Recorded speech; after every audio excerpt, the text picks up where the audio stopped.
Hello and welcome to BenOMTAD, a podcast of open-minded thought and discussion about connecting with wisdom and growing in insight. Here I recount and discuss folk tales, myths, and philosophy with various people, hoping to grow through dialogue. Today's episode is about the Greek god Dionysus, the god of wine, who resembles both the plant from which the fermented drink comes and its various effects on human beings. Hence he is a god of connection and creativity, but also destruction and death, and so our discussion proceeds from the spirit and body, so to speak, of that god, to rebirth and transformation of life and civilizations. Thank you for listening, and please join the discussion in the comments and in your own notes. Ian's going to read a primary source on Dionysus, a short poem, and then I'm going to give a little, just kind of general introduction from the book Mythology by Edith Hamilton on him, and then we'll kind of go from there. Let's see. So this is one of the Orphic hymns from sometime between, I think, 2 BC and 4 AD was the guess, if I remember correctly. This is a hymn to Dionysus. Dionysus I call, loud roaring and divine, primeval god, a twofold shape is thine. Thy various names and attributes I sing, O twice born, thrice begotten Bacchic king. Wild, ineffable, two-formed, obscured, two-horned, with ivy crowned, howling pure, bull-faced and warlike, bearer of the vine, endowed with counsel prudent and divine, triennial, whose leaves of vines adorn, of Zeus and Persephone occultly born, immortal diamond, hear my supplicant voice, give me in blameless plenty to rejoice, and listen, gracious, to my mystic prayer, surrounded by thy choir of nurses fair. Yeah, that's pretty good. Before we go on to the kind of general introduction, do you have thoughts about that? I read this first time I've read it fully out loud, but I love the rhythm of it. It just rolls right off the tongue. I will say, since we are going into the general thing that you are reading, that this is based in an older version of the Dionysian myth. There's sort of two forms that I think I'll probably touch on later, but this is based on the older one where he is the son of Zeus and Persephone. Right. It's part of the Orphic tradition, which I think I will probably also touch on later, I hope, if I manage to get through all of my notes. But it's sort of a different branch. And in fact, it even kind of touches on that. It says he's twofold shaped, twice born, two formed. Sort of, they keep talking about him as sort of these two versions of himself, and born 3 times, which I think also gets explained in his story. But yeah, so just bring some of that energy into the room before we get going, as out of honor and respect for the person whose story we're telling, or the divinity whose story we're trying to bring together here. I like that respect and maybe calling forth his spirit a little bit. Yeah. So this is just a general introduction from Mythology by Edith Hamilton. So Dionysus, she categorizes him as one of the 2 earth gods, sort of newer than the other one, Demeter or Ceres, sort of like cereal, the goddess of grain. And he was the only properly considered god that whose parents were not both divine. So his father was Zeus, and his mother was Princess Semele. And she was, Zeus had many lovers and earthly lovers, and she was unfortunate in that she extracted from him a promise, and he swore on the underworld's river Styx that he would grant her this promise. And then he was dismayed when she told him what it was, what her request was, because it was that he should show his true form to her in all its glory, because he knew that that would kill her. So he did it, and it killed her and burned her up. And he took the nearly born child from her and hid it in his side, away from his jealous wife Hera, of course. Um, and then once it was born, Hermes it, spirited young Dionysus away to this beautiful valley that no earthling, no mortal, I should say, has seen before, and he was cared for by nymphs of that place, Nisus. So once he grew to adulthood, he wandered far to strange places. I sort of think of it like he wandered all over the earth, all over the known world to the Greeks.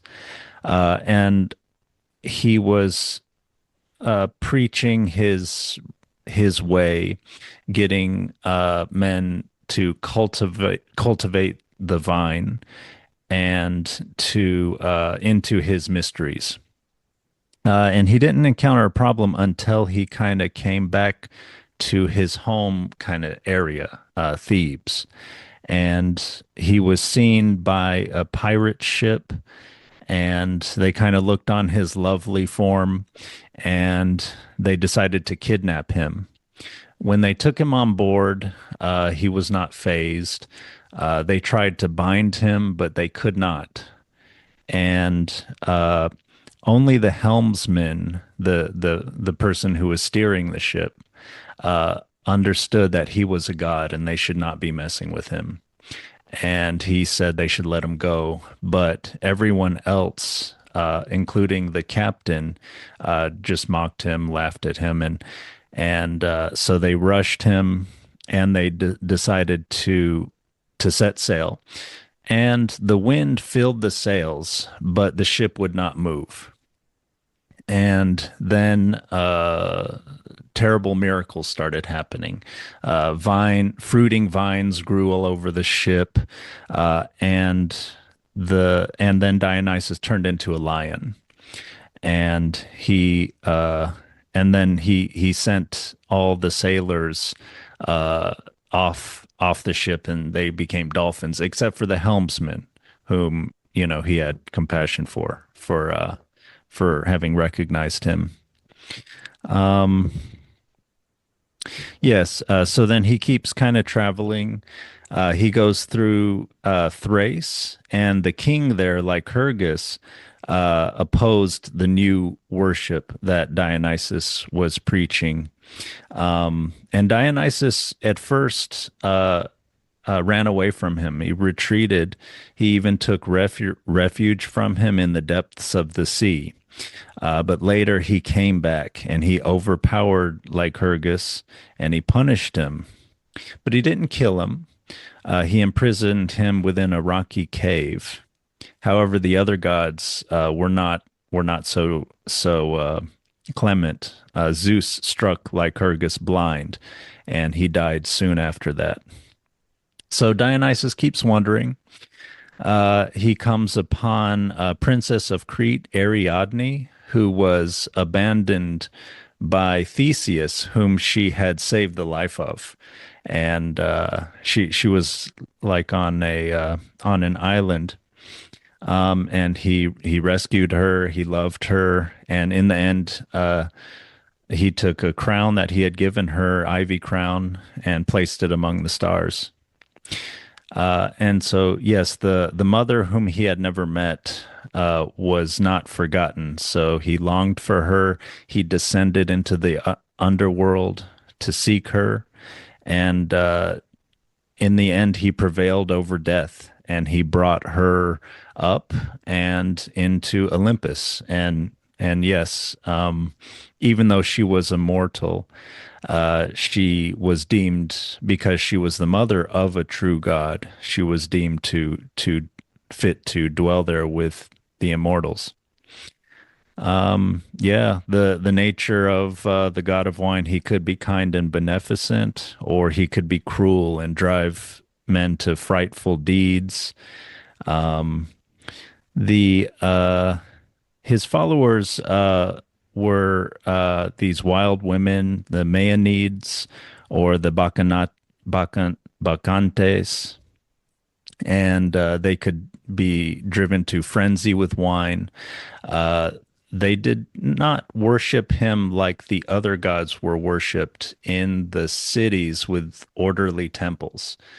He was worshipped in nature, and the Maenids carried sticks tipped with pine cones. So, yeah, the worship, here's a quote: the worship of Dionysus was centered in these two ideas, so far apart, of freedom and ecstatic joy, and of savage brutality. The god of wine could give either to his worshippers. And then, so one last story as he's traveling, there's another king, this one of Thebes, his home.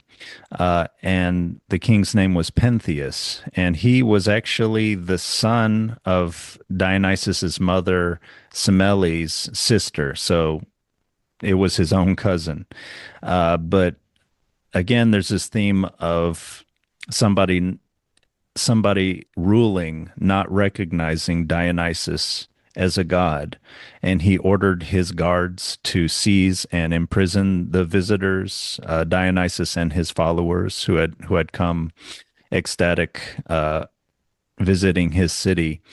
But of course, like in these stories, he is warned by the blind seer, the blind prophet Tiresias, the man you reject is a new god, and he identified him and everything. But of course, the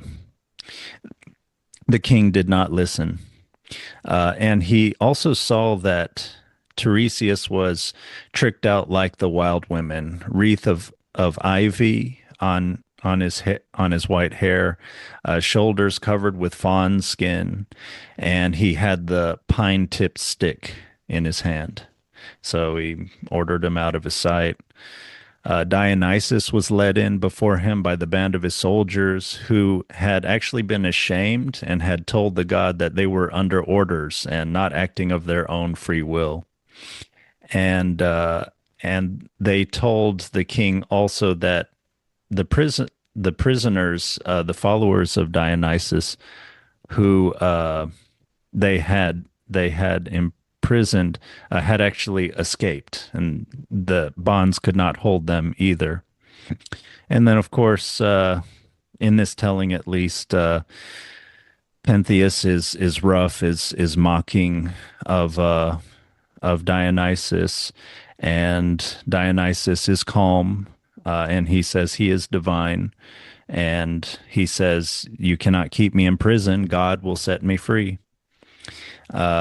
And Pentheus says something like, "I cannot see him here," and Dionysus says, "He is here. You just can't see him because your vision is not pure."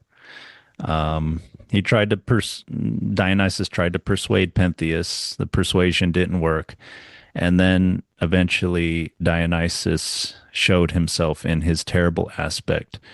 And so when Dionysus escaped, Pentheus went to pursue him in the hills, and Dionysus made his followers all mad, including some of the women of the city that had followed Dionysus's Maenids, including Pentheus's own mother.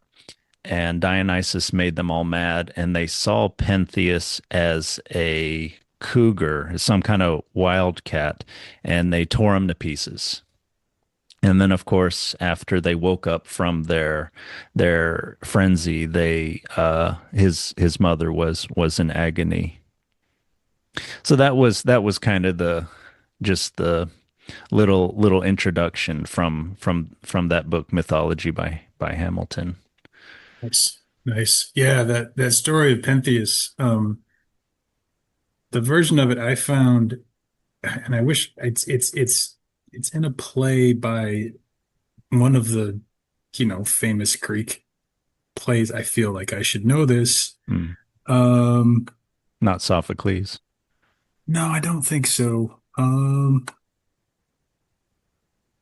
Well, I'm not going to find it, but I'm Hmm. embarrassed. I'm embarrassed not to know. My classic education is my lack of a classical education is showing. But the version of it I heard is he manages to convince Pentheus to to sort of come with him, but Pentheus wants to go up and sort of spy on the women doing the ecstatic thing. And and Dionysus brings him out of the city dressed as a woman and brings him up, but the women, the Bacchantes or the Maenids are they either see him or they suss him out or something, and they realize he's no good, and then they see him as a lion and they kill him and they tear him apart, like you're saying. And his mother tears his head off and sticks his head on top of her wand or her pinecone staff, or Yeah. there's some argument, pine cone, there's some argument that it was fennel, which Hmm. is not a very strong plant, so I'm not sure how that works. There's some argument that it was just a spear, but whatever it was wrapped in ivy to sort Hmm. of symbolize maybe both the forwardness and the sort of patience, the sort of calm that's required for that. Hmm. Um, the ivy being sort of like a protective thing. But she takes his head and sticks it on a spear and brings it back into town and shows her father, so Pentheus's grandfather, look what I found. Look, I killed this lion, aren't I brave? Look, I've got his head right here. And in that moment, she like the madness fades and she realizes it's her son, and it's grief and tragedy all around. Classic Greek tragedy. Sounds like a Um, terrific story. I mean, man, that really yeah. takes it up a notch. Yeah. I want to go back and read some more of some of these Greek plays because they sound, I know the stories because I've heard them summarized like in that book, but I've never actually gone and read. I think maybe in high school we had read Lysistrata, or maybe that was college I read it. I remember reading Lysistrata at some point, which is a funny play, but is not very, it's not a tragedy, it's a comedy. Hmm. Um, Yeah, and I don't know. You touched on like a lot of the stories that I had found as well in my research, um, in sort of trying to prepare for this. Shout out to my friend William for all of the links. I greatly appreciate that. Um, but I kind of want to take it back for a minute, if I could, to kind of an earlier version of Dionysus, that I had briefly touched on, and I think it is really interesting to hold the idea of everything that you just said, the sort of the Semele and Zeus and Dionysus being um, nurtured in Zeus's body. I had heard it was his thigh. This book says it's his belly. Whatever it is, it's somewhere central. Hmm. The idea of like Zeus with the pregnant bulge on his thigh is weird as hell, but um, that's what it is. So he, so holding all of that against this other version and seeing the sort of the ways they mirror each other has been really fascinating to me, and I hope I can do it justice. Hmm. It's a little scattered. That's maybe not the easiest thing for me to put together, but I'm gonna try. Hmm. Um, so the version that I have comes from the Mycenaean era, which I think is basically prior to, and I'm going to be referring to my notes a lot here. The Mycenaean era, which I think is prior to the Hellenic era. I think it was sort of like Copper Bronze Age Greece was the Mycenaeans, and then Iron Age into the modern era was maybe the Hellenic Greeks. I'm not entirely sure about that, but there's definitely a spread there, and we're talking about the earlier end of the spectrum. Hmm. Um, and so let's see where my notes are. Um, so in this myth, he's also known as Zagreus, um, which apparently there's a video game called Hades that involves somebody named Zagreus and Hades and Dionysus and all the other gods and things. So I don't know what that's about, but it's very interesting that his name still shows up in modern pop culture, you know. Hmm. So what we have from the Mycenaean era is a list of sacrifices that were made to the gods.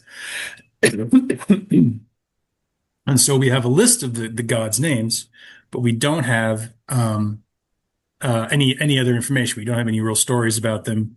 We just know that Dionysus's name shows up on this list, and that Hades' name doesn't. Oh, So that's there's funny. so there's no on this Mycenaean list. There's no real like god of the underworld in the sense that if Dionysus is the god of wine, then there's nobody to fill the role of the god of the underworld. Hmm. However, one of the papers my friend sent me is by this scholar, Nicola Miredu. I'm probably butchering that, and my apologies to her. But she sort of pieces together this Mycenaean list of gods, and later the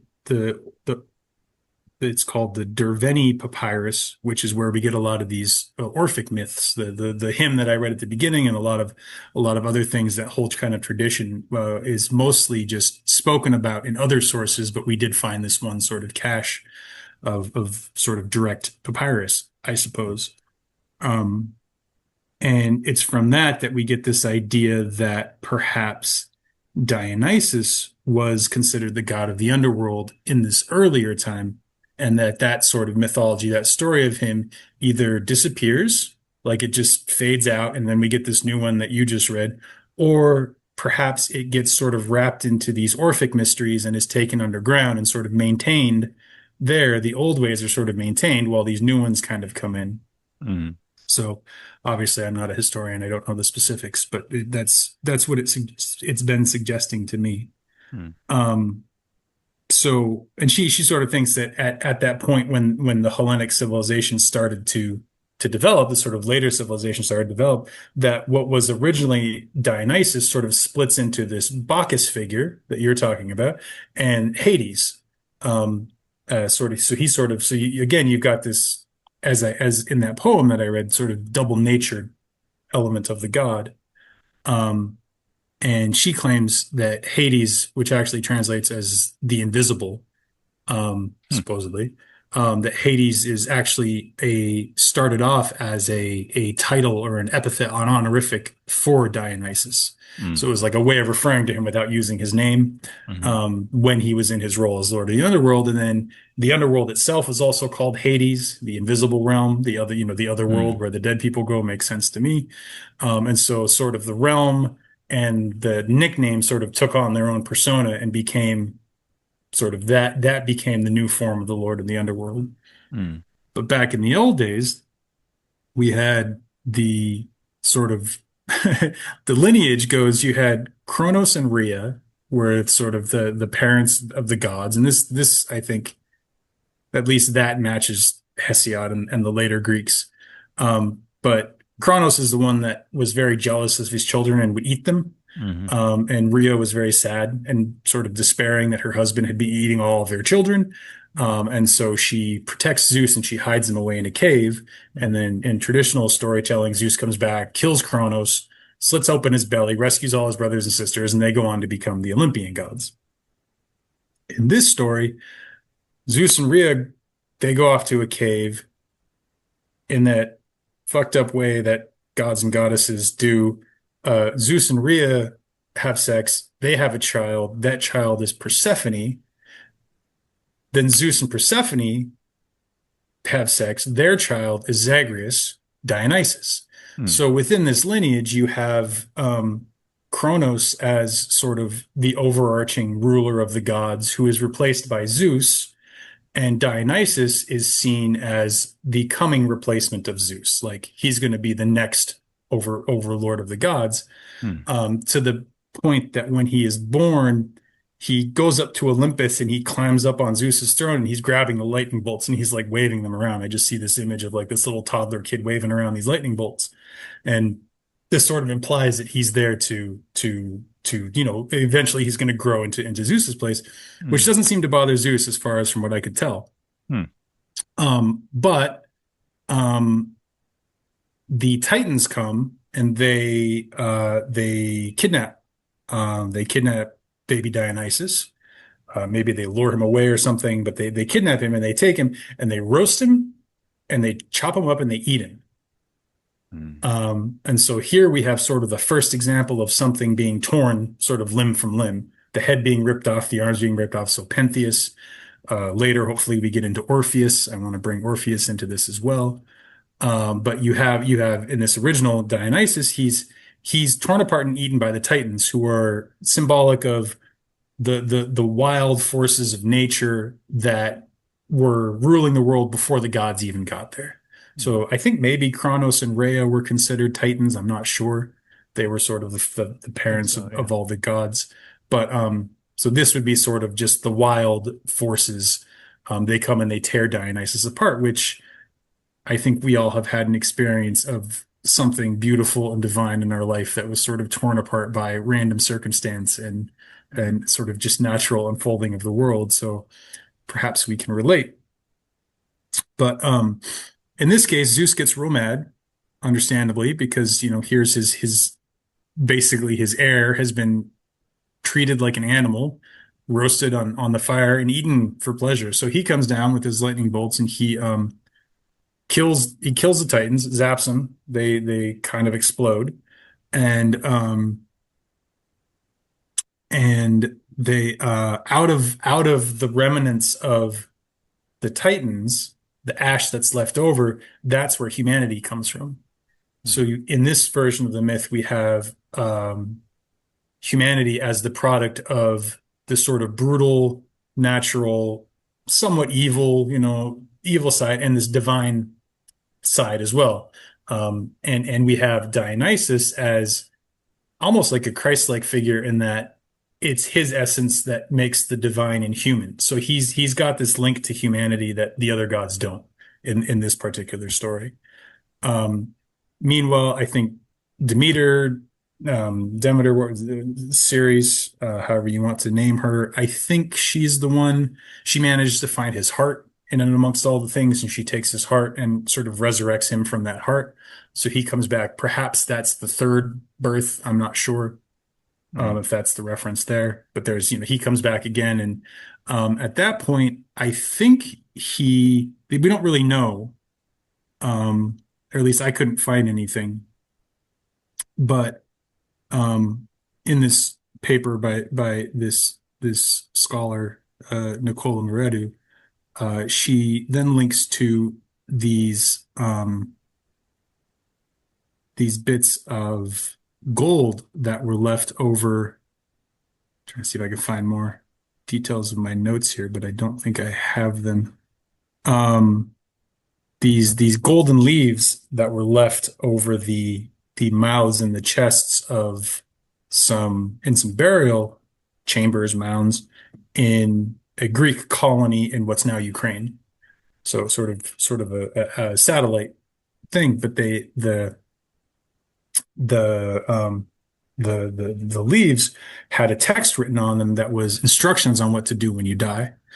And so let's see if it says. So these are, they believe, part of the Orphic rites. So again, we have a link to Orpheus and Dionysus. Sort of the Orphic rites is carrying this old myth of Dionysus. And these leaves would tell the people that when they when they die, and they're going down into Hades, into the underworld, there will be a spring on the right side, and standing by the spring is a white cypress. And most of the souls that go to the underworld will go to that spring to refresh themselves because the dead are very thirsty. And so they just kind of run and they get water as soon as they can find it. And the advice is do not go to that spring. Ahead of it, you will find a lake of memory where cold water is pouring forth, and there are guards. If you go up to the guards and they will ask you what you are seeking, you say, I am a son of earth and starry sky. I am parched with thirst and I am dying. Quickly grant me cold water from the lake of memory to drink. And these guardians will announce you to the Chthonian king, the ruler of the underworld, who in this case it's suggested is Dionysus. Um, and they will let you drink from this lake of memory. And having drunk, you will go along the sacred road on which the other, in the underworld, you drink the memory, you'll remember things, and you'll go along the sacred road where the other glorious initiates and Bacchoi travel. So there you have sort of, I think that's why they sort of suggest this might be Dionysus, is because it does link to the Bacchoi, the Bacchantes, the sort of wild Mm, worshippers of Bacchus Dionysus. mm, Um, so it's very interesting to me that you have this whole other side myth. And I think in those days, you didn't have, you had papyrus, but you didn't have printing presses, and you certainly didn't have any forms of communication that went beyond sort of mouth to mouth for the most part. And so you could go, a couple islands over or across the Mediterranean, and they would have grown an entirely different culture around the sort of basic forms of the divinities. And so I don't know if this was a parallel thing or, like I said, an older thing, but it is fascinating to me that we have these sort of two versions of Dionysus, to the point that the Orphic hymn even references him as double-natured. Um, and if he is both Lord of the Underworld and later comes back via Semele in the story that you told and has to go to the underworld and negotiate for his mother's freedom. It's this um like journey of himself to himself to petition himself as Hades to let his new mother go. Um I love the symbolism. I just can't, it doesn't paint a rational picture, but it's still, you see these patterns echo through it, and I really like that. mm. Um, so I don't know, I'll stop there if you have anything to say. Well, yeah, I do like the, multiple kinds of stories that are different and learning different stories about the same personages in any sort of tradition. You can, it's interesting. And, you would think you could get more of an idea of what this thing is, this multifaceted thing or this complex kind of thing. Um, and that there's something good about this kind of thinking, this analysis, this taking in of different facets, different faces of something for contemplation and for, yeah, creativity, which can lead to, I think, renewal in a single artist's mind for works that they might write or make, or in a culture. So yeah, I like all that. I guess Let's go ahead. I guess one thing, I mean, that keeps coming up simply is the association of Dionysus with death in various ways. And of course, there is the simple association with physical death, of lack of inhibition among human beings, and violence. There is in a more complex and subtle way, maybe something about the polity, um, the civilization itself, and trying to prevent death, violent death, or things like that. Civilization and society itself is a way that human beings have been able to survive more than other animals by our complex grouping. And of course, you know, scientists will talk about how we're an ultra social species because we can get together with a number far greater than Dunbar's number of whatever it is, 150 or so. We, you know, we can feel a part of the same group uh, more than just the number of people that we know face to face, that we groom, that we touch, and everything. Can get we can get together with people we're only connected to by myths and images and language and things like that. And very soon after meeting those people, we're ready to fight and die with them and trust them and everything. So, yeah, so that was just thinking of that association. It's a seemingly complex association of Dionysus and death. Hmm. Yeah, yeah. I really like it's funny I don't think you were referencing it directly with Dionysus, but you were talking about the facets and the sort of renewal that can bring about. And I think one of the patterns I see through this sort of dual Dionysian myth is um, if you have a civilization that has grown up out of the wilderness in the way you're talking about this sort of human civilization. And you can see that as being a switch from the Titans to the Olympians, the sort Mm, of the wild gods to the civilized gods. mm, Um, and if we follow this Orphic myth, you have Dionysus Zagreus coming through as the successor to Zeus. So he will perhaps lead a new pantheon of gods at some point, or he's sort of the way the Olympians replace the Titans. Maybe he'll come along and replace the Olympians at some point. mm, And in the meantime, he's kind of down in the underworld because he's forgotten. Usually the underworld is places where things are forgotten or they're waiting. Um, um, and then you have him reborn from Semele later. And the version that I read has Hera sort of hounding him repeatedly. So Hermes takes him off, like you said, and has him raised by the nymphs. But I think Hera comes and drives them mad, and then Hermes takes him and brings him to this older couple, and Hera comes and um, one of them she drives them both mad, and one of them like runs off into the woods, and the other one dives off a cliff. mm, And Hermes comes and saves Dionysus again and takes him mm, somewhere else and dresses Dionysus up as a woman, as a little mm, girl, and so gets by Hera that way and has him raised maybe by satyrs. I'm not sure, mm, um, but I think if it is satyrs, I think that's maybe where he starts picking up the wine and the vinting, the vintaging mm, and all that, the grapes to crushing to wine.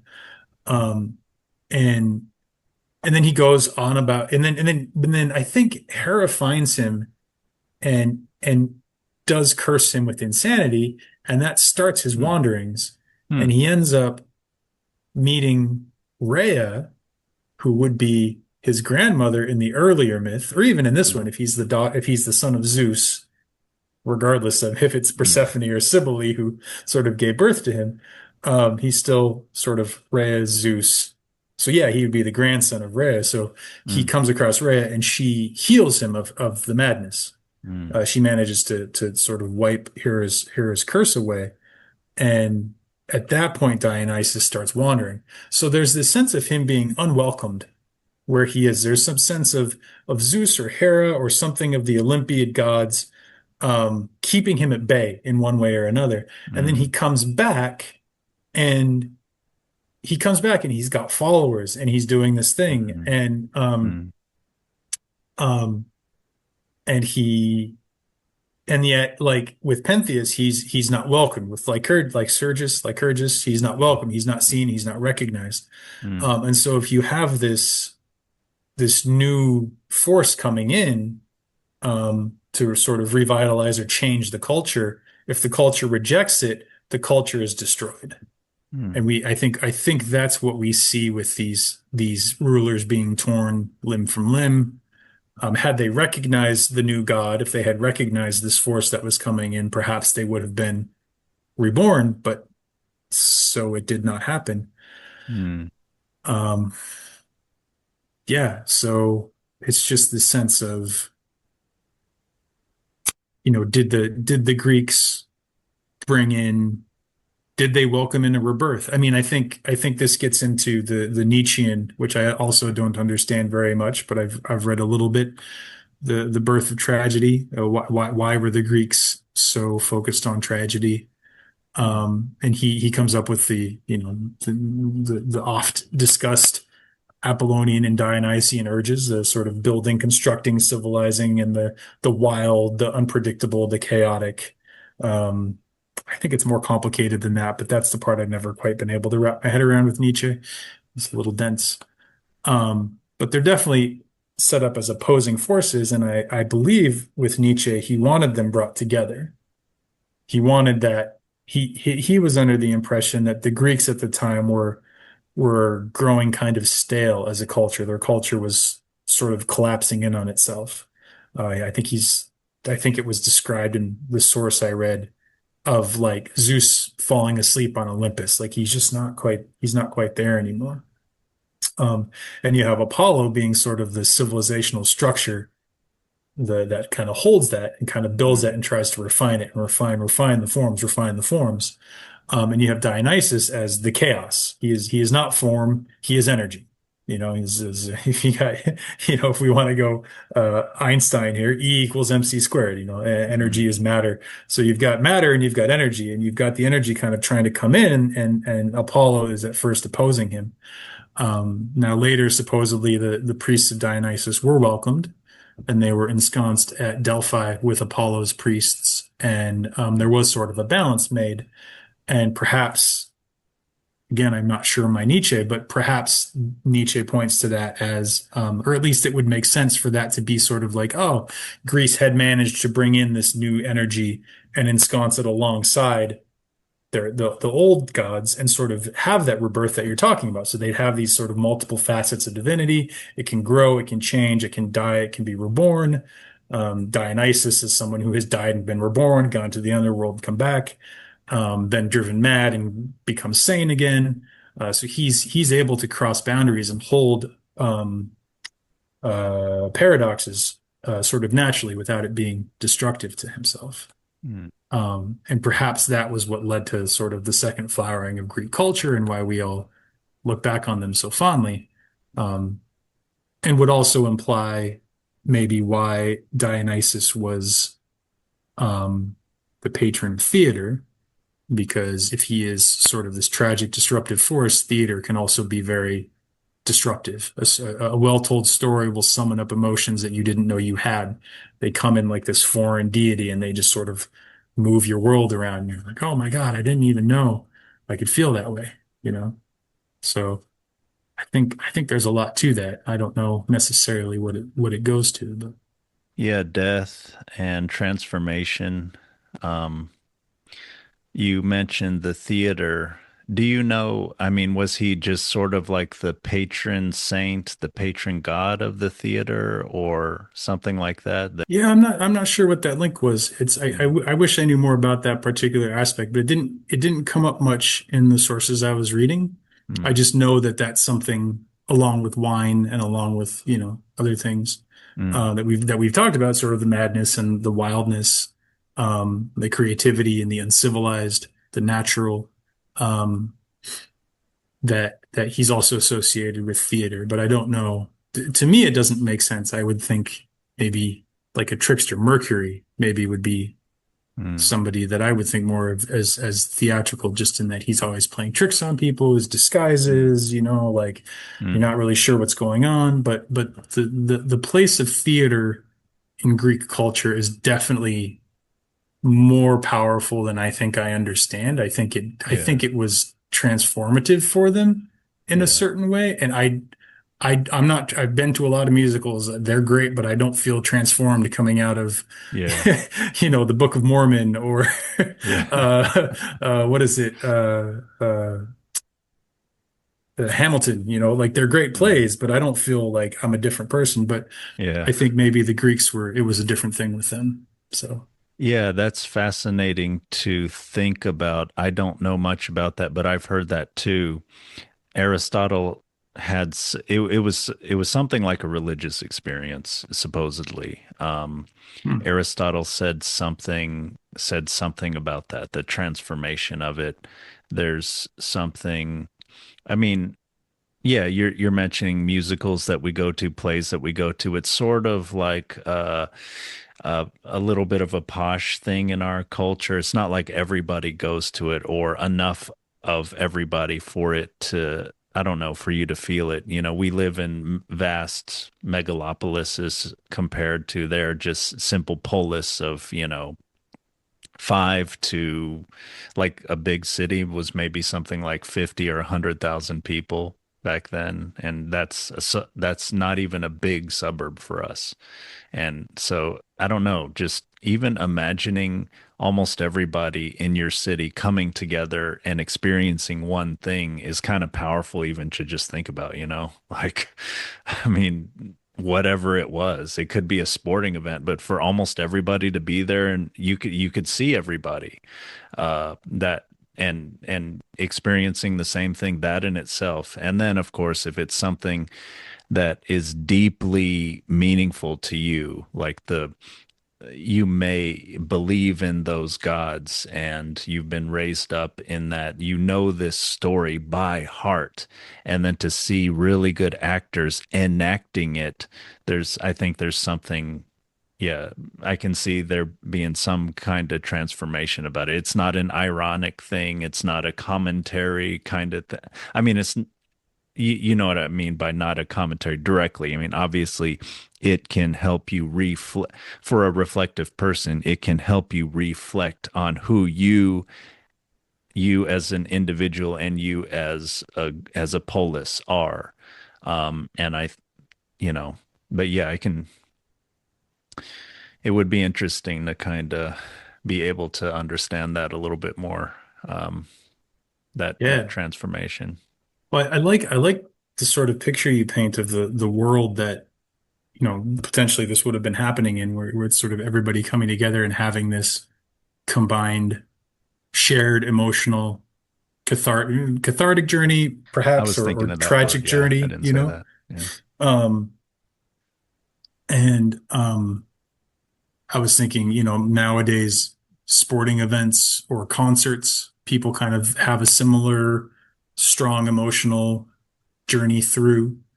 Um, but I can see, again, especially if we hold up this sort of Nietzschean Apollo versus Dionysus, in this case, I can see the theater maybe being almost like a door to the unconscious or something, or a door Mm. to something deeper, and that you have especially in these days, you don't have books, you don't have movie theaters, you don't have Mm. laptops and Netflix. You work and then you have free time. And when you have free time, all of a sudden there's this thing where you can go and a story is enacted live in front of you. And I think the Greek plays had a chorus that was like a stand-in for the audience, so it would even sort Yeah, of something like that. echo back what the audience was thinking or likely Yeah. saying or something. Again, not Yeah. my area of expertise, but I know there was some link between the chorus and the audience. There was some sort of like the chorus was a representation of the audience in the play or something like that. And so to go there and sort of have this thing brought to life in front of you and have yourself represented in that way would almost kind of both split you out of yourself and that you're examining something in the real world that is oftentimes just in your head, but you're also doing it with a bunch of other people, um, and seeing. So there's this mirroring in that way of entering a space that's outside of your everyday life, and yet your everyday life is with you because it's all the people and it's the stories that you've heard, but it's a world you're watching a world that but that is very unfamiliar to your everyday life. And so, and then from that story comes these emotions. And so it could be sort of an opening for some kind of so unconscious contents to come up into the consciousness, the way that a Dionysian urge, a wildness If the structure of the mind, the Apollonian structure, the tightness, the form of the mind is able to relax and open, that new energy can come into it and sort of have that rebirth effect. Um, so I could see it working that way, and it would sort of back up the idea of Dionysus as sort of this new current, this that the world can get stuck in its form. The world can get used to what we all think it is, and we need something that will crack that open. And Dionysus is maybe the energy that comes through when we are managed to be cracked open in that way. It's the newness. Um, yeah, yeah. Yeah, thank you. Yeah, that was very well told. Uh, and I was thinking, how is it that Dionysus could be the one to help bring us into that uh, new world? And you had sketched kind of uh, the gods, or the Titans and the gods and everything, lineage.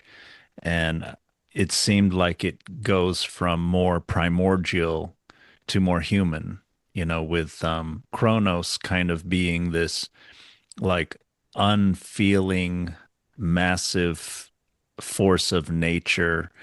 He's associated with time itself, with fate, is sort of like the fading of everything. You're just a little tiny mote in this huge, cosmic movement, and you're just a flash in the pan. And then Zeus, he's more relatable. He's the sky, thunder, still primordial elements, but or excuse me, it's more like natural elements now, where it's there's an unpredictability and destructiveness to it, but also life-giving. Um, and then with Dionysus, there he is right here with us in civilization. He teaches us how to cultivate the fruits of the earth. There is and there's a wildness to them, even the look of the vine, as opposed to, say, like some types of trees or anything. And the vine does need this structure. So we have this role, and it's sort of linked with the Apollonian there, where the vine needs this scaffolding on which to grow to bear fruit the best for us, and to do what fruit naturally does if left out on the ground. It will ferment in some way, and animals can get drunk on it and everything. But we've learned how to cultivate that into this thing. Again, here's the Apollonian of beauty, where wine lovers and sommeliers or whatever can talk about all the different forces, and the wind, or the amount of sunlight and the amount of rain and the climate and all that stuff, and the type of soil or whatever, to make this certain kinds of wine or anything. Anyway, it's just this sort of, from the basics of civilization, of cultivation of this plant, to this high sort of culture kind of thing. Yeah. Yeah, I respond? Yeah, I yeah, don't yeah. want to cut you off. There's a lot in that. That's so good. Like one, I see like you're drawing the line from Kronos to Zeus, and yeah, Zeus has the storms and the thunder and stuff, but in Kronos, like Kronos is the storm, he is the thunder, he is destruction, he is natural, he is wild, he is time, he is just, and with Zeus, you have the human relationship to Zeus becomes like, oh, you can pray to Zeus, you can propitiate Zeus. Zeus is an intercessor between the wild nature and and humanity, almost a Mm, protector figure in this sense. mm, And it's a sort of roundabout way of trying to control nature, of trying to form a civilization. And mm, you have the Olympians that help God, the Olympic pantheon that kind of help form Greece. And I love that Dionysus is he's like you said, he's worshipped in nature, not in the city. yeah. He's sort of this form of wildness and madness, and yet not destructive, but not evil, not made wrong, not made like not cast out. So he's trying to come in. He's this wildness that's trying to come back into civilization. And that link that you made of the structure, the what's the word that the vines grow on? The trellis and the vines, being sort of a mixture of the Apollonian structure, the civilizational structure, and the wilderness sort of winding through it, and the two of them together forming the grapes. Um, that's great. I mean, that would be the ideal blending of the two forces right there. Um, so that's all awesome. And then I wanted to say something about the grapes that I've been thinking about. You described it like the grapes fall, sometimes they ferment, sometimes the animals can get drunk on them. At some point, somebody figured that out and they're like, oh, if we can contain this, if we can get some sort of structure around the process, maybe we can take advantage of this as well. And this is something that occurred to me as far as Dionysus being both a god of wine and a god of, death and or resurrection and or, destruction and rebirth, that back in these days, like grapes, you didn't go to the grocery store. You had grapes in grape season, and you had wheat in wheat season, and you had whatever it was when it was ready to grow. And if you wanted to eat grapes or wheat or something when it was out of season, you couldn't order them from, New Zealand or whatever, hothouses in Mexico. Like you were kind of out of luck. So anything in those days that would take food, which you had to eat when it was ripe or it would spoil. You couldn't necessarily keep because you didn't even have refrigeration. Maybe you could, like, I don't know, stick it in a river or something to cool it, but it definitely wouldn't last over a long period. It would still, everything would dissolve. So it was just this constant struggle of finding food. And here you have grapes, which are, sweet. They're forms of nutrition. They grow certain times of the year. But if you take them and if you crush them, if you kill them and destroy them, if you submit them to being torn apart, and then you take that and you put it in a jar and keep it kind of protected, eventually, however it worked, I don't know how they did it in those days because I'm sure they didn't have Mm, vats and all the stuff we have these days, but mm, they would make the wine out of that and the wine would last. So it was this sort of like death and like wine in and of itself is allowing the death process of the food, putting it through this alchemical transformation into something that you can keep on the shelf in a jar, and it will last for, maybe they didn't have perfect sealing methods, but it definitely would mm. last longer than a grape would.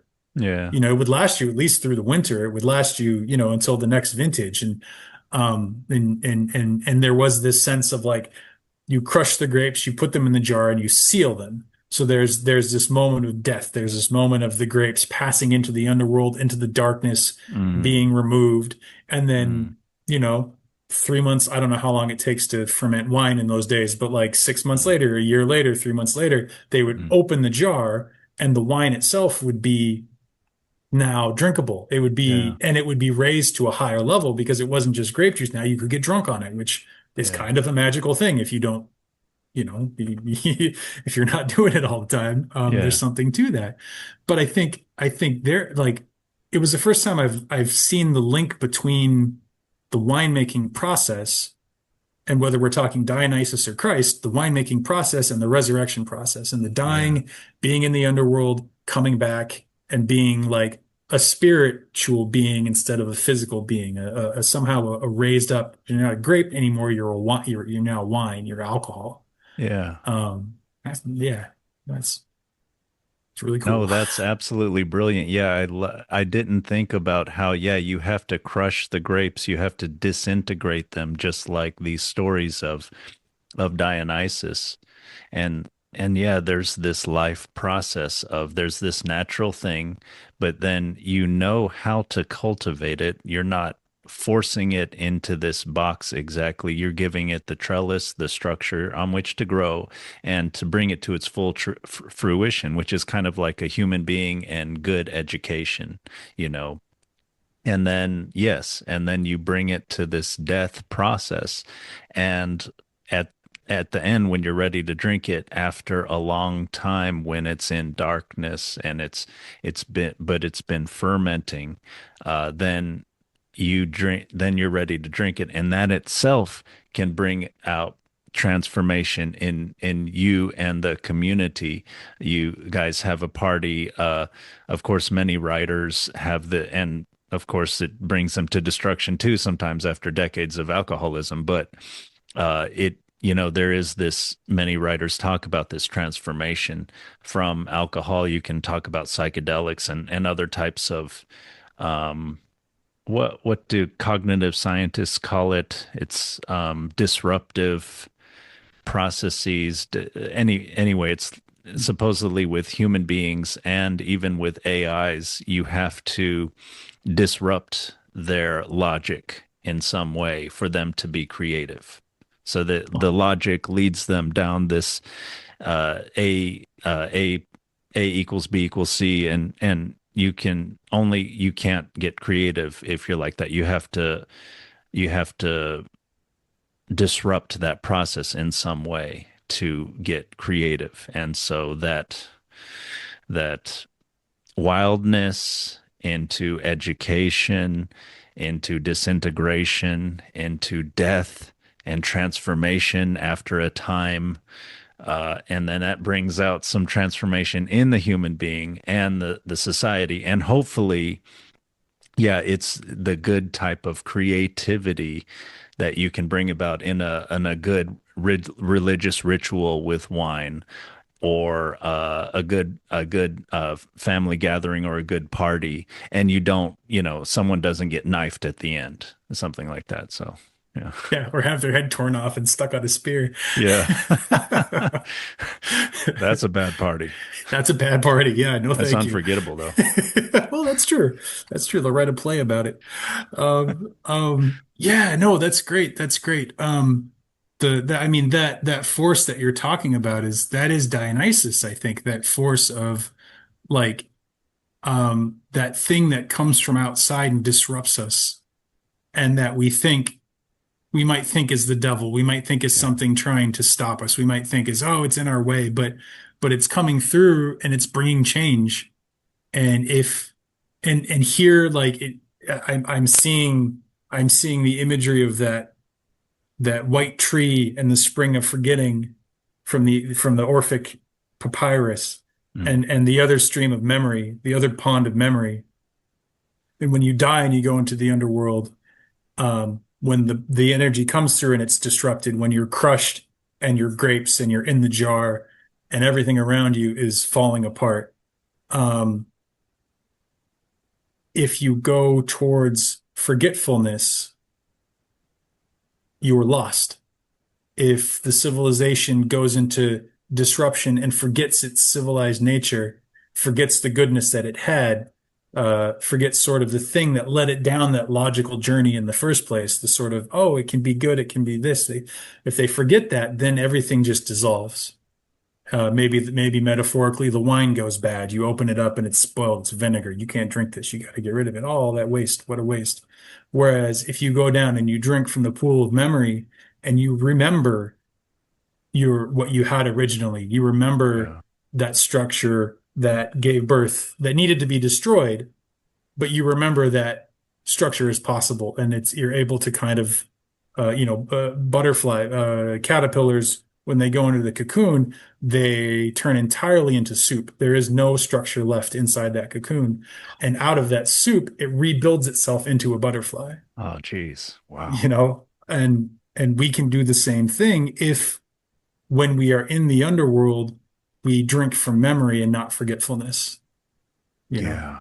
Yeah, I Yeah. really, really like that myth. That is from the Orphic kind of tradition, the sort of the prophet Orpheus of the prophet of Dionysus, and he had his own worshippers or his own cult, and they kind of this is from their tradition, I or think it's so. Yeah, yeah. There were, so there's sort of, it gets complicated because one, like I would need a week of proper research to mm, spell all this out. And, I haven't done that. mm, So caveat up front. mm, But the thing to keep in mind is you have the figure of Orpheus and the myths around him, which I'll run through real quickly in a minute. But then you also have the actual practices of the Orphic tradition and the stories that they tell. So those are kind of separate in that you have the myths of Orpheus. He was a member of the Argonauts with Jason in search of the Golden Fleece. mm. When the Argonauts came upon the Sirens, he just played his music loud enough that they couldn't hear, and his music was beautiful enough that they passed right by the Sirens. So, Wow, interesting. so there you have a little bit of like, beauty and skill overcoming addiction or whatever you want the Sirens to be, overcoming sort of that pull, Mm, seduction. wow. But then, but then later and so he's described as a priest of, and again, this is spotty research on my part, but this Mm, is the best I can put my pieces together. mm. He's described as a priest or a follower of Dionysus. Um, and so he's a musician. I can imagine there's plenty of stories and plenty of experience. We were just talking about concerts earlier of musicians creating, the listomania back in the Franz Liszt of the Oh, composer. He would drive the Beatles, people screaming. Like there's definitely a Dionysian undercurrent in many forms of music, regardless of rock and roll or classical or, Orpheus with the harp, maybe, who knows? There's this stream of music being a wild making thing, an yeah, introduction of these foreign elements. We get stuck in this logical ego, this ABC, like you were saying, the ego, and we need something to come in and disrupt that. Music can do that, theater can do that, alcohol can do that. Many of these things can be disruptive in a growing kind of a way. yeah. Um, so you have Orpheus being this sort of musician doing that, and he's well known, and he maybe at this point has started a mystery school, I would assume, if we're going to sort of place the mystery school within the arc of his own mythology, it would probably be somewhere in here. But at some point he meets Eurydice, who he falls madly in love with. And she's beautiful, she's wonderful. They're well matched and they're going to be married. And the one version of the story I was able to find, she on the wedding day, she gets attacked by a satyr, little goat guys, Mm. who tries to rape her because they were all about raping people in Greece. I don't understand. I need somebody to explain that to me because it's pretty crazy how much how much everybody was raping everybody else. Like it was just sort of like, stealing somebody's wallet or something. But he tries to have his way with her, and she escapes, but she falls into a pit of vipers and is bit on the heel by, I think, by one of the vipers, and she dies. So she is attacked and she dies tragically on their wedding day. Orpheus is overtaken with grief, is singing these songs of grief. The gods are weeping, the nymphs are weeping, everybody is just torn apart by the grief. And then somebody comes to him and suggests, hey, why don't you go to the underworld and rescue her? And now I don't remember hearing this in any of the stories, but to my mind, if I'm the priest of Dionysus and I hear this story about how Dionysus went down and rescued his mother from the underworld, and I know the mysteries of Dionysus, whatever those, we don't know, but whatever those happen to be, maybe there was something in there about going into the underworld and being able to negotiate with the Lord of the underworld, who Hades or Dionysus Agrius, whatever we're talking about here, negotiating with him and being able to bring something back. And so he's like, okay, I'm going to do that. And he goes down. He speaks to, in this myth, he speaks to Hades and Persephone, and he plays the music. Maybe I assume that's kind of his thing, and they're moved, and they're like, yes, we'll let you take your wife back with you, but you have to. She has to follow you out of the underworld, and you cannot turn around and look at her until you are both back in the above ground. Um, And so he does it, and he hears her behind him, but he's uncertain. Maybe they're playing a trick on me. Maybe it's somebody else. I don't know. All these worries running through his head the whole time. But he gets up to the top, and right at the door, he like steps out into the light. And before she steps out, he turns and looks at her. And so like he loses basically. He fails his task right at the very last minute as she's about to step into the sunlight. He can't wait any longer. He turns and tries to see to make sure it's her, and it is her, but then she's pulled back into the underworld. And he is without his wife, and he is despairing again. Um, I don't know the Orphic mythos, as I've been repeatedly saying, but the end of the tale of Orpheus is that he is no longer worshiping Dionysus. He turns to the worship of Apollo and climbs a mountain to watch the sunrise and sing hymns to the sun as it's rising, the sun being Apollo. And the Maenids, the followers of Dionysus, don't like this. And either Dionysus is upset with Orpheus for turning towards Apollo, or Hmm. the Maenids are upset because Orpheus won't. They find him very attractive, but he wants nothing to do with them. Hmm. There's some strands that Orpheus was started sleeping with young men, little boys, like they did in Greece. It wasn't quite as bad as we think of it these days. It's kind of a thing they did at a certain time. But in any case, whatever it is, you see Orpheus is having a broken heart.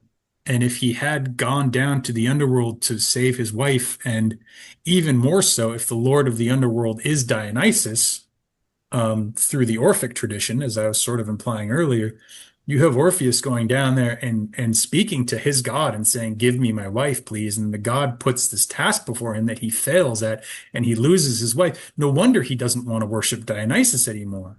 No wonder he doesn't want to sleep with the Dionysian women. No wonder he like turns his back on all that, whether he's sleeping with boys or not. I don't know. That's Hmm. obviously a different world, terrible nowadays. Hmm. But whatever it is, he's turned his back on all that stuff, and he's now doing the Apollo thing. And the Maenads go up to him and they tear him limb from limb, Hmm. just like that. I forget, but that prince you were talking about when Dionysus comes back is still a human, um, whose mother has his head on the staff, just like All right. Dionysus was torn apart by the Titans. You have Orpheus also ripped apart in this case by the Maenads, um, and and his head and his lyre, which Apollo was the god of music, so it's not entirely weird that he was like attracted to the Apollo worship. But his head, Orpheus's head and his lyre float down the river, and they end up like coming ashore on some island where he prophesies. His head just stays there and prophecies for a long time, and Hmm. people will come and visit and listen to the prophecies of Orpheus's head. And then I think Apollo comes at some point and is like, "Okay, you can rest now." And he kind of, I don't know what he does, but he puts him to sleep, puts him to Hmm. death, kind of ends his suffering.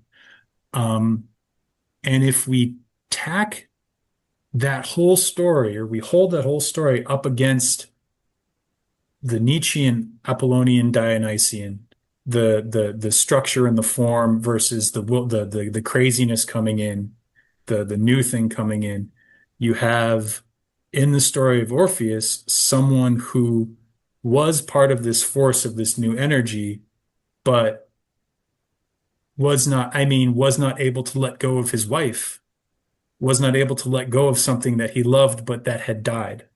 And if you are going to work with this new energy, you have to be able to let yourself dissolve completely. If you don't let yourself dissolve completely, you will be torn apart by it because you're summoning up destruction, but you are not letting it embody you. And so whatever constraints you put against the destruction, those to the degree that you hold on to them, they will be destroyed. You will be destroyed with them, Hmm. I think. And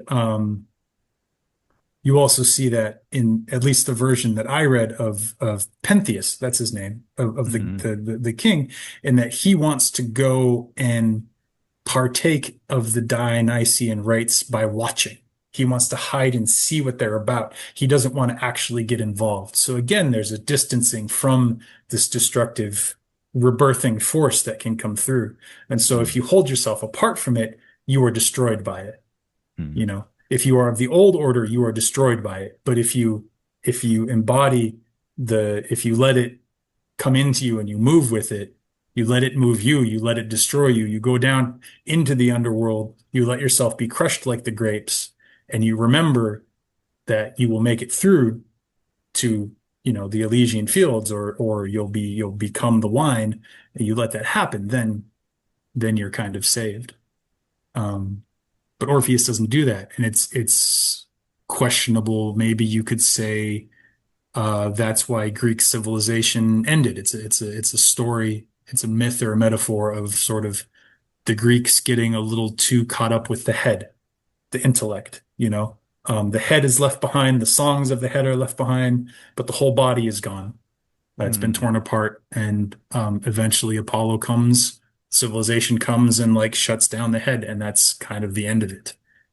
Um, Yeah, so yeah, that's an interesting. Yeah, that makes sense to me that a culture would be in decline when it's ignoring the whole body, the whole soul, and it's yeah, thinking too much of the head. The You can think of the head as sort of like the structures of civilization, the laws and everything.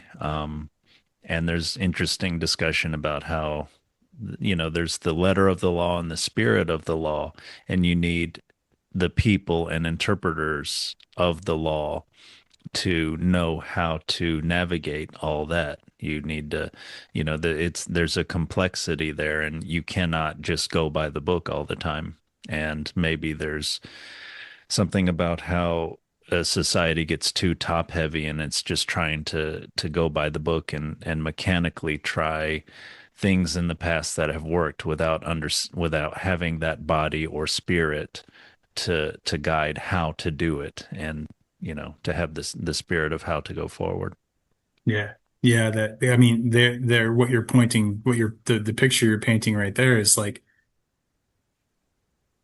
Dionysus, the Dionysian urge to stop the over the top heavy, to come in and like stop it from going in that direction and disrupt it, like you were saying earlier. It lives in the body, Mm. the Dionysian, it's the Dionysian energy is, if you are a civilization or a person or whatever, and you are stuck in your head only, um, the Dionysian urge, the urge for rebirth, is in the underworld. It's in the unconscious. It's been exiled from the kingdom. It's been sent wandering through India, and now it returns, and it has to be recognized for the new god that it is. Mm. And it comes up out of the body.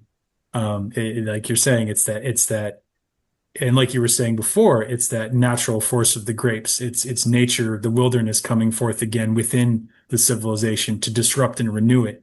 And to the Mm. extent that we allow that to happen to ourselves, while maintaining that memory of what's possible, not dissolving into despair, not dissolving into drunkenness, Yeah. um, Yeah, but that's also not getting stuck in the overly top heavy, like you were saying. So it's just yeah. being able to balance those two.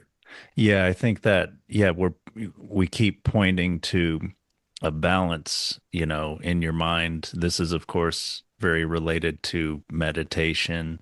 You're doing breathing meditation, your mind keeps wandering, but then you're not forcing it back, and you're not trying to figure out a system of how to keep your mind on the breath all the time, but you're just gently bringing it back, gently bringing it back. Um, I was thinking with that story you told of Orpheus, Dionysus's prophet that kind of lost his way when after his beloved wife died, and he knew of a way to go down into the underworld to get her.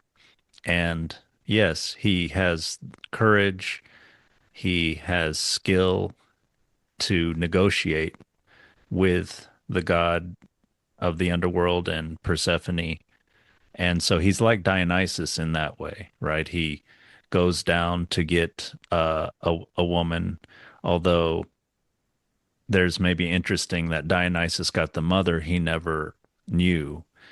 But as you're pointing out, Orpheus is getting the wife that maybe he couldn't let go of. So there's maybe a fundamental difference there. But anyway, he's able to, not through force, but through skill, negotiation, perhaps, probably music, some kind of intellectual, spiritual kind of social kind of thing. He's able to win them over. And but then they give him that task and he cannot complete it. And I was thinking that so his wife is walking behind him, but he's not allowed to look back at her. And he's going this long journey up through the underworld. And he gets out into the light. And so he passes the threshold. And so like in the earlier myth, he needs to keep that thread of what his task really is to remember, but he doesn't. He passes the threshold and then he's like, okay, and then he goes with his fear, right? His fear and desire. Is my wife really there? Is my mind just playing tricks on me? Maybe they are just screwing with me. And then he has to look back for the proof. He cannot feel it. He cannot live with faith and with that attention. And then, yeah, he truly loses his wife after Yeah. that. He truly loses his love. And then, from what you're saying, he loses his faith in Dionysus. He has no more desire. He kind of becomes like this ascetic. I was thinking sort of like even in the Buddha's journey, where in the Buddha's journey, being the ascetic was part of the journey, but it was not the end. It was kind of the in the later on he took the middle path, right, which is kind of rejecting asceticism. You cannot starve yourself enough to gain enlightenment, right? That's not exactly the way. And I was thinking he goes up to a hill, he's alone, he's trying to commune with Dionysus with pure music, maybe pure logic or something like that, and that's when he gets torn apart. The ravages of nature or whatever the Maenids represent, all the chaos and the forces and violence of nature that he has not been communing with in some way. It could be sexual communion in the story or whatever, but they come and they dissolve him, and then Yeah. Yeah, no, that's great. That's great. Just to clarify, you had said he's up there singing to Dionysus, but oh, sorry, yeah, I meant yeah, he's up Apollo. there, Yeah, Apollo, yeah. yeah. I choose to start with that clarification because what you were pointing to is a person who did not, in that last final moment of where he had to sort of surrender his fears and his anxieties and step forward one more step with faith and Yeah, wait for her. Like yeah, that moment, I can feel it in my system of like it's akin to death. Like you're taking that final step yeah, and you don't know what's going to happen. yeah, And if you can just take that last step, it's going to be resolved one way or the other. You're going to like, and you can't do anything about it. And so to yeah. lose faith in that moment and turn Right. is to hold on to something like you were saying Yeah, it's to the fear instead of the faith. It's the I need to have the structure. I cannot let the structure go. It's the last little piece of structure that he needs to let go in that moment through faith, which you hold through the memory rather than drinking from the well of forgetting and just being like forgetting the task like you were saying. He has to remember the task, and if he remembers the task and steps forward in faith, he'll have that one moment of like, oh man, it's done. I still don't know if that's her, but whatever it is out here with me now. And he could turn and he would have the thing that he had lost been, brought back to him. But he lost that moment of faith, and he lost the chance at rebirth. And so if we are mapping Orpheus onto a civilization, you have a civilization who did not allow itself to die, did not allow itself to die and be reborn, did not allow itself to die while remembering the task it was supposed to carry forward. And I think that's something we need to remember in the world today. There's a lot of our civilizations that are our societies that are crumbling, the structures are crumbling. And if we forget who we are, when they crumble, we will crumble with them. Or if we hold on to the old ways, we'll be this ascetic bard singing on a mountaintop, trying to avoid the wildness that's trying to be born into the world, and the Yeah. wildness will tear us apart because our head is the only thing that we're paying attention to. We're not in our body. We're not letting this life force move us. We're not letting the new world be born through us. We are stuck in the old ways, and we will be torn apart with them if we don't let go, if we don't have faith, if we don't remember the task that we were instructed with from the beginning and carry that forward through the changes, through the disruption that Dionysus brings. If we don't carry it forward, then we we're lost. But if we carry it forward every step of the way and have faith that even as it's dying, something new will be reborn, then we get the nice future, you know. Yeah, I, that's a kind of a prophetic warning. Um, and that seems like we should take heed of that to go forward, to not look back too much, but carry forward the good things still in the soil, in our body, in our soul. yeah, yeah. Have faith in Dionysus. Yeah. And then yeah, and that is kind of I thought you're saying that Orpheus's journey with his wife out of the underworld is like a death, and you have to kind of, yeah, going into any type of transformation or death, which is the ultimate kind of transformation for us that we're afraid of, and that we probably make a lot of mistakes because of that fear as a civilization or as a person. If you can, yeah, let go and have faith that this is the natural process. And I think the invoking of nature brings Dionysus back into the picture, back into the story, whereas Orpheus had pushed him away. Um, yeah, leads to that transformation and that new birth. Yeah, certainly did not have all of this in mind when I first read these, but I knew there was a thread there to follow.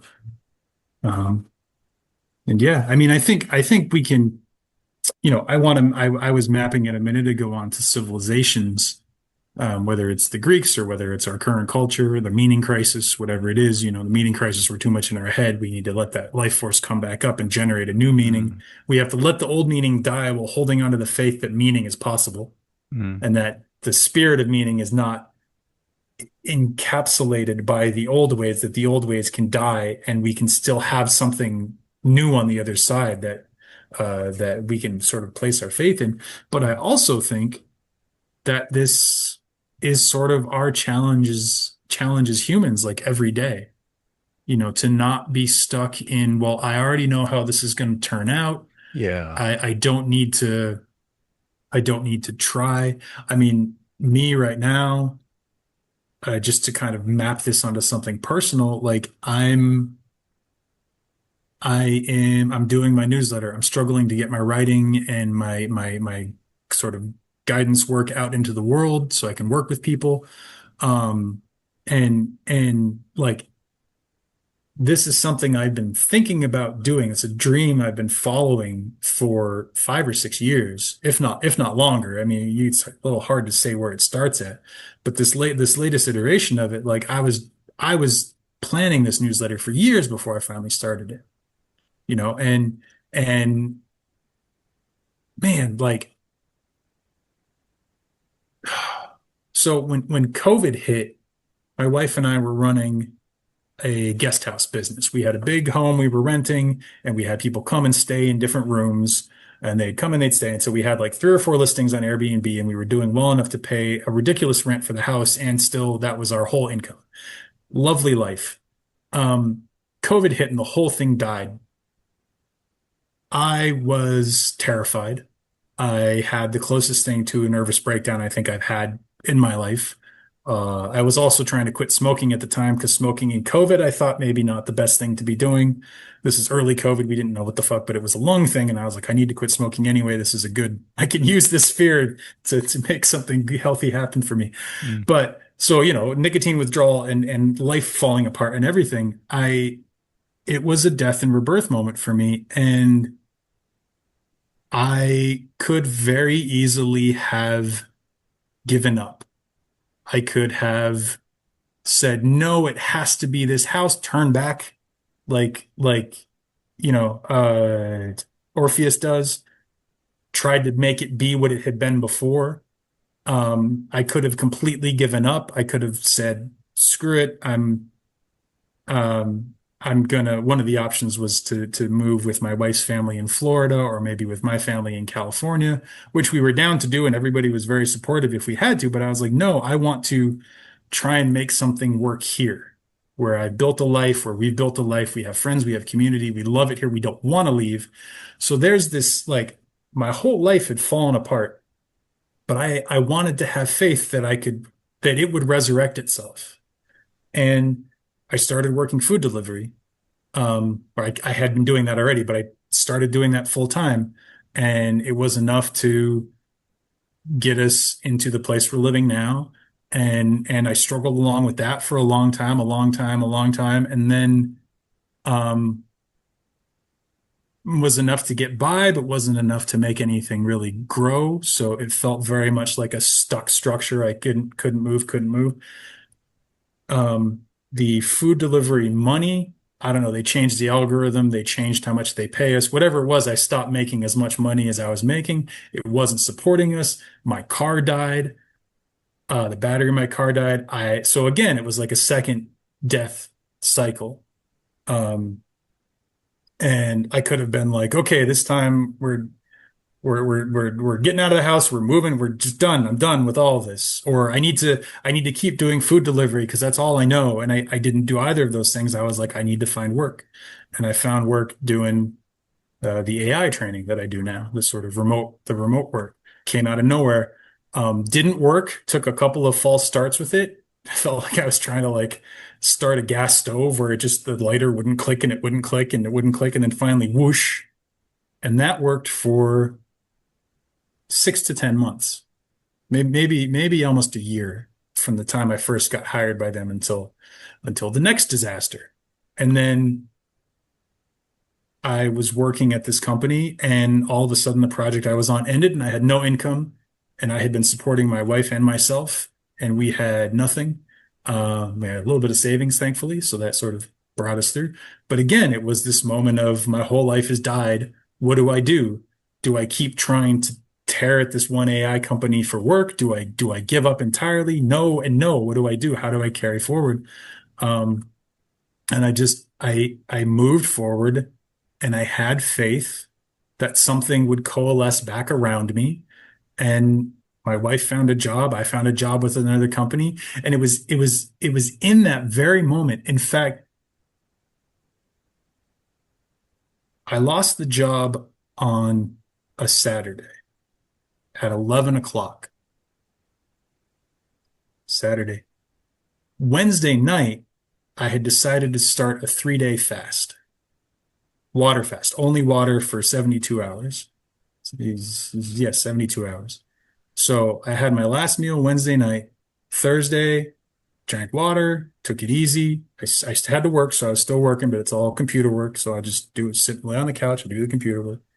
Um, Thursday goes by, I do pretty well. Friday goes by, I do really well. Saturday comes through. I might have my days off, but whatever. For the sake of the story, I'm just going to go with this structure. Saturday comes through. In the morning, I have this really transformative experience in therapy. I've been working with this guy, and something really kind of clicked in that moment. And I'm ready. Like the whole point of the fast, I forgot to say this part from the beginning. The whole point of the fast was like I had felt stuck with this newsletter. I had been planning it like the whole time I was doing the food delivery. I was driving around, go to McDonald's. I'd wait at McDonald's. I'd have this idea. I should write this thing. I'd Yeah. type it down on my notes on my phone, but it never actually became anything. It was always just like notes on my phone, notes on my phone, notes on my phone. And I was finally like, I need to take a step. I need to like bring my energy together to do this. And so that was the intention of the fast was to sort of trim myself down and kind of just dedicate myself to making an effort in this way. Mm. And and and so I have this pretty great experience in therapy. I'm feeling like this is great. This is the last day of the fast. I'm going to eat dinner tonight at 9 o'clock. It'll have been 72 hours from Wednesday night, whatever days those were. Um, I'm ready to go. I get off from therapy and I'm like, okay, I'm going to get into work for the next few hours, make some more money, get some work done, and then I'll have dinner tonight. As soon as I sign into work, I find out that the project is done unexpectedly out of nowhere. We had thought it was going to expand. And it felt again like the one thing I had hinged my life on had fallen apart, had broken down, had died, and yet here I was ready to start my newsletter. Here I was ready to finally just rely on this money and start my new thing. And as I'm ready to start my new thing, the one thing I was relying on falls away. And as I'm sure you can guess, since I'm still working on my newsletter, I never gave up on that. I'm up to, I think, the 50th or 52nd post on it. And I have a different job. Like my wife got a job. I have a job. We're making more money now than we were when I was employed myself, just myself. Um, I don't want to say that every time, something could happen tomorrow. I could lose my job. My wife could lose her job. Something tragic could happen and something good could not come of it. I don't know, but I have tried to hold that faith through every step of the process. And I have been through enough deaths and rebirths in the last 5 to 6 years that like there's a way you can go about it. Um, I don't know how to say what that way is. I don't think there's a formula to it, but you can read the stories and the stories give us hints. And I think that that's true. And if we can map that back onto the world for a minute, that's what I wish for the world, for our civilization. I want us to die and be reborn. I want us to continue on and have faith that something good is going to come, because that's the only way something good comes, is if we have faith. If we don't have faith, it could come and we wouldn't even see it. Yeah. Whew. Yeah, thank you for sharing that, man. I didn't know. I knew parts of that story, but I didn't know you'd gone through so much in the past several years. Yeah. Yeah, I don't talk about it much, and I don't know why I'm talking about it here publicly, but it felt necessary because I really wanted to illustrate this Dionysian transition that we're talking about. And if stories from my life are the thing that my subconscious provides to me, it says, hey, here's this whole structure about what's going on for you. I'm like, okay, I'm telling however many people are going to watch this throughout the future of YouTube, as long as this channel's up, or, the podcast network, like everybody knows this about me now. I don't know what's going to come of this, but I have faith and I'm not going to retract it. I'm going to step forward all the way every time, step after step, and trust that whatever that new energy is that's coming up in me, that it's going to lead to something good. Because if I don't, there's a line in the Gospel of Thomas: if you bring forth what is within you, what is within you will save you. If you do not bring forth what is within you, what is within you will destroy you. Mhm. Yeah, And I that's think great. that's exactly what we're talking about. I had not put that together till this moment, but I think that's exactly the Dionysian current that we are calling up into the world through this podcast in this moment. Yeah, yeah, that's great.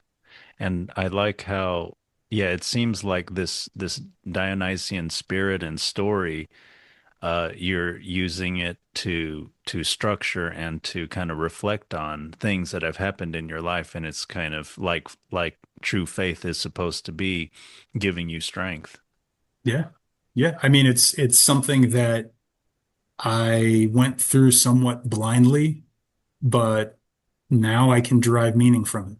Now, and through the use of these old stories, I'm able to tell it to myself in kind of a new way. So it's like stories are resurrected in my life because I took the time to read them, and they are showing my life, showing me meaning that was sort of hidden in my life that I didn't necessarily see without their help. But it's the same universal patterns. Yeah. Yeah, and I think that's kind of what I am, what we are trying to do with this podcast, with our various tales, Grimm's brothers and everything, trying to kind of bring forth. It's not merely entertainment. It's yeah, we're trying to kind of bring forth this energy and kind of get it into people's heads, and then they can live it in their lives, and then share these stories. And some of them will be storytellers themselves and share it anew, and then things grow and the stories change somewhat and grow and then merge with others. And that's a little bit like Dionysus's origins himself, right? And from there's this obscurity, there's this mixing, there's the different facets, different faces, and yeah, out of that creativity, new life is born. Yeah, yeah, I'm seeing everything you're describing. I'm seeing the grapes on the trellis that you were talking about earlier, that sort of the wild growth structured to provide, better nourishment. Um, yeah, yeah, it's great. Yeah, that's terrific. Yeah. Yeah, I won't go too much into my own story, but as you were talking, I was also reflecting on my life, and there is a general parallel there of kind of even going back to high school, having understood this creative urge in me through that movie that we made in high school, Right. uh, and then starting to write when I was in college, um, and kind of seeing that I really kind of needed that. And then I just forgot it. I just abandoned it. And I can't tell you why. It's kind of like something of just, the mind loses focus if you don't give it the structure, you don't, the artist's way, you don't do your morning pages writing or something like that. Mhm. And that's a little like the stories we've read where there's a transition, and then there's a forgetting for me. And then for me there was a long period of, and I'm still a little bit in it, the being in the underworld, being having forgotten, being lost, remembering in an intellectual way things about me from that made themselves manifest in the past, but there being just a wraith like uh, quality to them, where I wasn't, it didn't wasn't embodied in my life. And I think I'm slowly kind of coming out of that underworld, and I should thank you a lot for helping to bring me out of that. I had already started the podcast with LL, and but yeah, it I had always wanted to have other guests and everything, and you're helping to bring new life into this, and a different face of it, um, and that's helping to inspire more kind of gumption, spirit, and and energy that I want to bring forward, and to make it into sort of what seemed like the right intention for this in the first place. Oh, That's awesome. I'm glad to hear that. I'm happy to have been a, contributing positive factor. I have found these conversations very enlivening myself. There's something about, um, I don't know if it's your interview facility or just the fact that, we're fairly old friends, even though we sort of drifted apart there for a while. But we have this shared history. But there's just something about the vibe of these conversations that um, I can't get it from my newsletter. It's not the newsletters are heady. They're me writing a thing and sending it out. And maybe I get like one or two comments. It's probably from my mom and dad, to be honest. You know, I've got a number of people reading, but there could always be more. But there's something alive, I think, because you're here, because there's another person that I can't do on my own. And I think this kind of work is so important. And I'm glad that other people get to see it, and I hope it does them some kind of a benefit. We are definitely, I think, of a like mind as far as trying to bring this energy out into the world. So yeah, I think let's just keep doing that. Yeah, yeah, man, that sounds great. Yeah, yeah. So nothing more on Dionysus or anything. We're ready to kind of call it a day for now. I think so. I think we fed him pretty well. I hope he's happy. I'm grateful. I'm seeing that whole thing in a new light. I'm seeing the arc of his story and his sort of circular spiral like journey through Greece. Um, Yeah, spiral like. is Yes, excellent. yeah, yeah. Um, is newly revealed to me through this conversation. So I'm grateful for how he has fed me slash us slash the audience for this time as well. Okay, all right, sounds great. Yeah. Well, it was good talking to you, and I hope to I think we'll return to Dionysus at some point, or at least in some way, as is his nature. I'm sure he'll be back. Sounds good. Okay, we'll talk to you soon.